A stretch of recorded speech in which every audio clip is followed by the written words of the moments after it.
안녕하세요. 9월 3일 목요일 한절 한 끼 서정훈 목사입니다. 오늘 본문은 예레미야 27장 1절부터 11절까지 말씀인데요. 저는 11절 말씀을 중심으로 묵상해 봤습니다. 먼저 말씀을 봉독해 드리겠습니다. 그러나 그 목으로 바벨론의 왕의 멍에를 메고 그를 섬기는 나라는 내가 그들을 그 땅에 머물러 밭을 갈며 거기서 살게 하리라 하셨다 하라. 여호와의 말씀이니라 하시니라. 아멘. 여호와 하나님께서 예레미야에게 줄과 멍에를 목에 걸라고 말씀하십니다. 그리고 그 줄과 멍에를 이방 나라 사신들의 손에 쥐어서 자기 나라로 돌아가서 왕들에게 보여주고 하나님의 명령을 전하라고 말씀합니다. 그런데 갑자기 왜 이방 나라 사신들이 예루살렘에 와 있을까요? 당시에 바벨론이 힘이 점점 세져서 패권을 장악하려고 하니까 이 이방의 나라들이 연합해서 동맹을 맺어서 바벨론과 맞서려고 하고 있는 상황입니다. 바로 그때 하나님께서는 예레미야를 통해서 유다를 비롯한 이방 나라들에게 경고의 메시지를 말씀하고 계십니다. 그런데 그 내용을 보면 바벨론에 항복하면 살고 항복하지 않으면 여호와께서 칼과 기근과 전염병으로 벌하실 거라는 내용입니다. 그런데 이 명령을 전할 때 줄과 멍에를 목에 거는 모습을 보여주시죠. 줄과 멍에는 논이나 밭을 갈 때 소를 부리는 용도입니다. 그처럼 바벨론 왕의 지배를 받아야 살 수 있다고 하나님은 지금 말씀하시는 겁니다. 하나님은 왜 이런 명령을 내리고 계실까요? 유다 백성들에게 그러시는 거는 좀 이해가 되는데 왜 주변 나라들에게까지 이렇게 명령하고 계실까요? 사실 그 원인은 유다가 하나님의 말씀에 불순종하는 데서 시작이 되었습니다.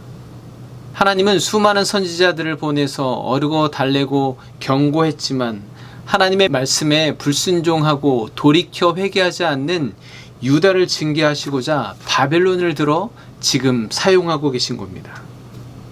바로 앞에 낭떠러지가 있는지도 모른 채 브레이크가 고장난 차를 타고 비탈길을 내리달리는 그 유다를 향해서 하나님은 선지자들과 예레미야를 통해 그 차를 멈춰 세워보려고 이 방법 저 방법 다 써봤지만 결국 말을 듣지 않고 이제는 주변의 이방 나라들과 손을 잡고 바벨론에 대항하려고 하는 것입니다.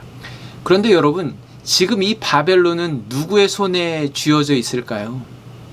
바벨론은 여호와의 손에 쥐어져 있는 몽둥이 회초리와도 같은 것입니다. 그런데 유다와 이방 나라들이 손을 잡고 대항한들 대적할 수 있겠습니까? 바벨론에 항복해야 한다. 바벨론 왕을 섬겨야 한다. 이 예레미야의 경고의 메시지를 들은 그들은 어떻게 반응했을까요? 가장 먼저 반응한 사람들은 거짓 선지자, 복술과 꿈꾸는 자 등등의 무속인들입니다. 그들도 유다 왕 시드기야를 찾아가서 예언합니다. 유다는 결코 망하지 않을 것이고 바벨론 왕을 섬길 일도 없을 것입니다. 거짓 예언을 하는 거죠. 만약에 여러분이라면 어느 쪽 말을 믿어주시겠습니까? 예레미야인가요? 다른 선지자들인가요? 만약에 여러분이 유다의 왕이라면 어느 쪽 말이 더 듣기 좋을까요? 당연히 거짓 선지자들의 말입니다. 그들의 말을 믿고 싶습니다. 내가 한 나라를 다스리는 왕인데 더더욱이 하나님께서 선택하신 이 유다의 왕인데 설마 하나님께서 너 이제 그만 왕 노릇하고 바벨론 왕에게 가서 항복하고 그를 섬겨야 된다. 그 하나님의 말씀을 조금의 의심도 없이 그대로 받아들일 수 있을까요? 광야 시대 때부터 이스라엘은 하나님의 말씀에 불순종했습니다. 말을 잘 듣지 않았어요. 그럴 때 하나님은 참고 기다리시고 그래도 안 되면 벌을 내리시고 이스라엘 백성들은 용서를 구하며 하나님께 회개하고 그러면 하나님께서는 용서해 주시고 그런 패턴이 사사기를 보면 여실히 나타납니다. 이스라엘은 하나님께 많이 혼나봤습니다. 많이 혼나봐서 아는데 지금 예레미야가 하는 말은 하나님의 거룩한 성전 그리고 예루살렘 성이 무너지고 이스라엘 백성들이 이방 나라의 포로로 잡혀가서 이방 나라의 왕을 섬기게 된다? 그들의 생각으로는 지금까지의 경험으로는 도무지 납득하기 힘든 것일 수도 있겠다라는 생각을 해봤습니다.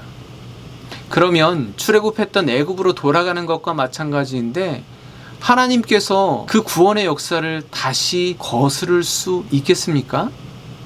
우리가 하나님 앞에 크고 작은 죄를 지으며 살고 그때마다 하나님께서는 우리의 죄를 깨닫게 하시기 위해서 다양한 방식으로 우리를 징계하십니다. 그렇죠? 동의하시죠? 네, 동의 못 하시는 것 같은데 저는 많이 혼나봐서 압니다.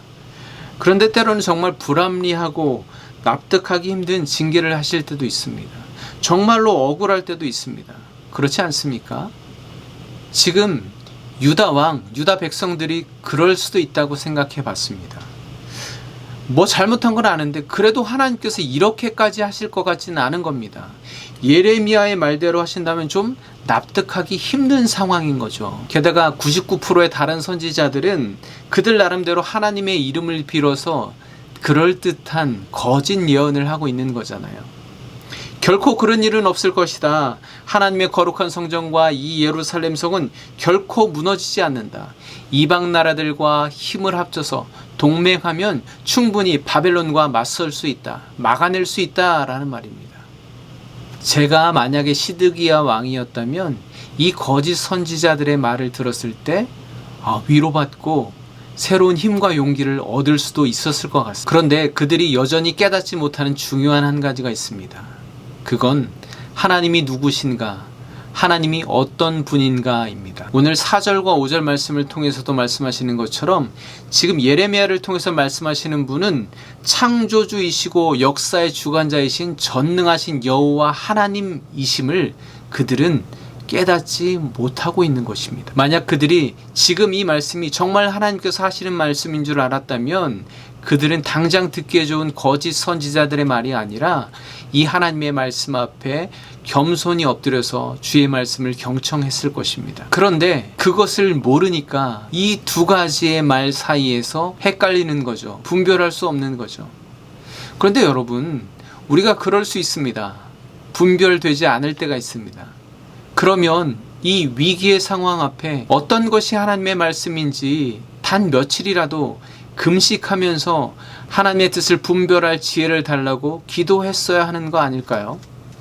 저는 오늘 말씀을 묵상하면서 저 자신에게 그런 질문을 해봤습니다. 서정훈 목사, 너는 네가 받아들일 수 있는 하나님의 말씀은 어디까지이니? 아니, 하나님의 말씀이면 무조건 받아들이고 순종해야지 어디까지가 무슨 말이에요? 질문이 좀 이상하죠? 그런데요, 저는 솔직히 내가 납득하고 내가 이해가 되고 내가 어느 정도 그게 아니더라도 뒷수습이 가능한 정도의 하나님 말씀만 들으려 하고 순종하고 있지 않았나 고백해 봅니다. 여러분은 어떠신가요? 함께 기도하겠습니다. 하나님 아버지, 제가 주님의 말씀 앞에 얼마나 겸손했었는지 돌아보게 하여 주시옵소서. 내가 납득할 수 있고 내가 이해하는 정도만, 그저 그 정도는 순종해드릴 마음이 있는 참으로 교만한 자가 아니었는지 깨닫게 하여 주시옵소서. 오늘 전능하신 여호와 하나님의 말씀을 경청하고 한 걸음이라도 떼어볼 수 있는 겸손한 믿음을 허락하여 주시옵소서. 예수 그리스도의 이름으로 기도합니다. 아멘.